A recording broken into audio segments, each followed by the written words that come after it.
Triumph as a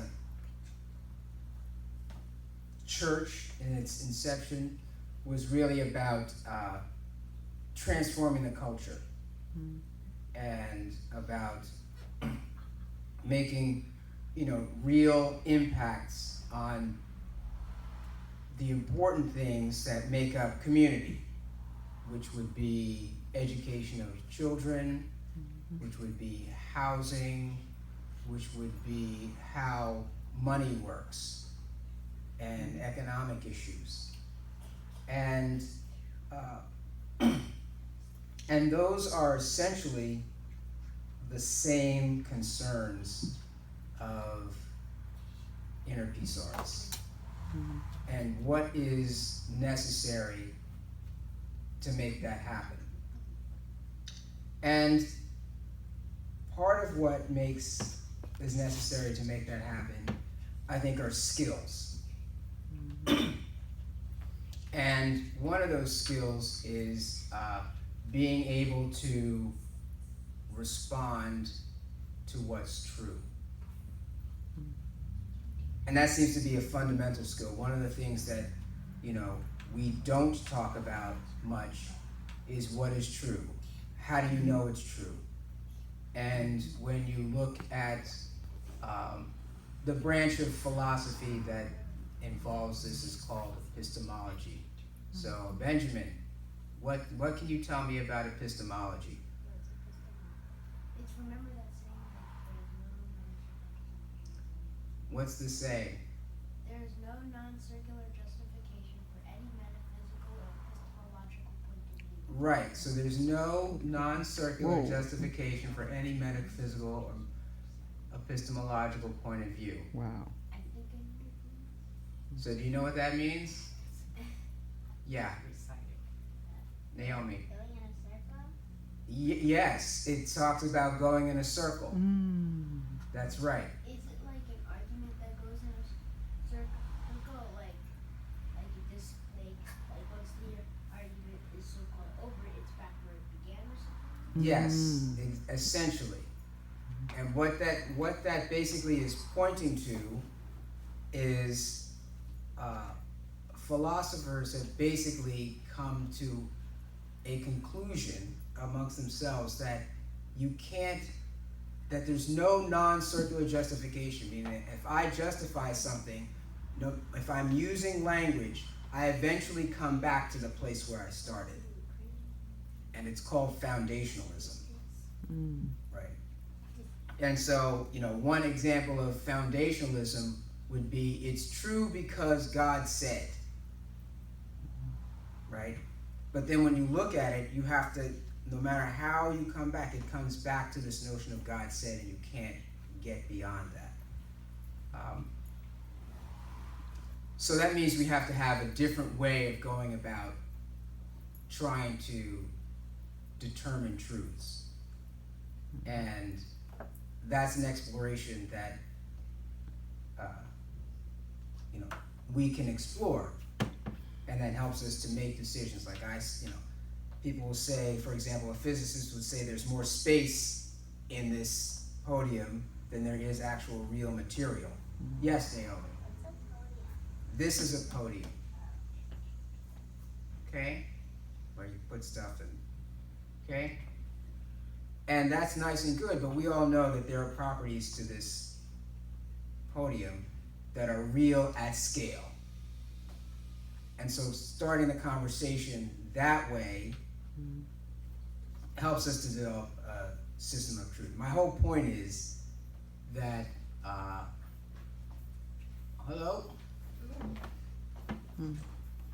My whole point is that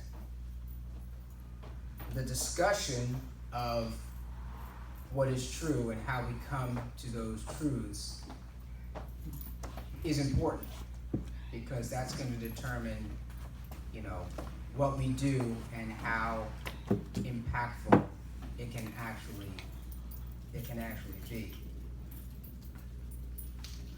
And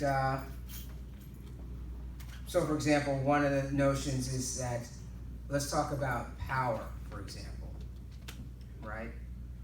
And how we think about, okay, if you filled Giant Stadium, it's not Giant Stadium anymore, it's MetLife Stadium, right? With people, then there's a certain amount of power that was wielded to make that happen. And so there's no equating power and its use with what's right? So just because somebody was able to get 1 million people to do something doesn't mean that that's actually helpful or life-affirming. So why do I mention that? Because one of the basic truths is that what we do, what we share, how we go about living should be, and this is a term I picked up from Sandra, life-affirming. And that in being life-affirming, that's a kind of basis for starting to make a decision. And how is that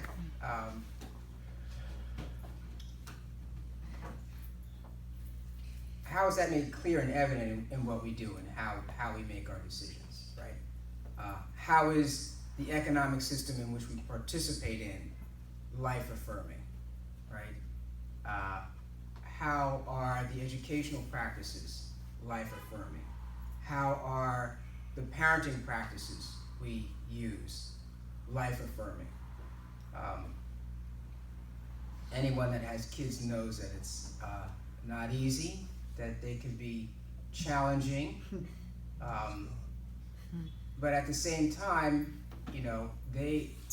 your responses to them are reflective of your ability to be life-affirming in any situation that comes up. I met someone a couple of days ago, and we were driving in the car, and whenever you're driving, somebody is bound to do something that you don't like, right? And the woman in the car said, "People just aggravate me." And I've had many conversations with the kids, and people don't aggravate you. You are responsible for that aggravation that happens inside of you. And to not be in a place where you can't have that conversation about your own being trapped is the place where you perpetuate this kind of non-life-affirming behavior. Because of course, if you tell the person, well, they're not aggravating you, you're actually aggravating yourself, well, now you have a problem, right? They're not going to be very happy for you to put the blame on you, because they're actually looking for you to come into agreement with them. And so I bring in agreement again, because that is really the power that resides in the collective, right? Agreement as a term has no value, right? Because I can agree to help you, I can agree to harm you, right? So agreement itself is not the issue. It's what are you doing with the agreement? I had another conversation with someone about education, for example, and you'll notice that what they stress in schools for our kids is what? STEM, right? Science, technology, engineering, mathematics, right? And that's all. There's nothing wrong with science, nothing wrong with technology, nothing wrong with engineering. Engineering puts these lights on. Engineering built the chairs you sit on, fashioned the clothes, just got the clothes from Vietnam to you, right? But at the end of the day, science, technology, engineering, and mathematics, they're all servants. And they're all servants to the big picture, which I would just term religion. And this is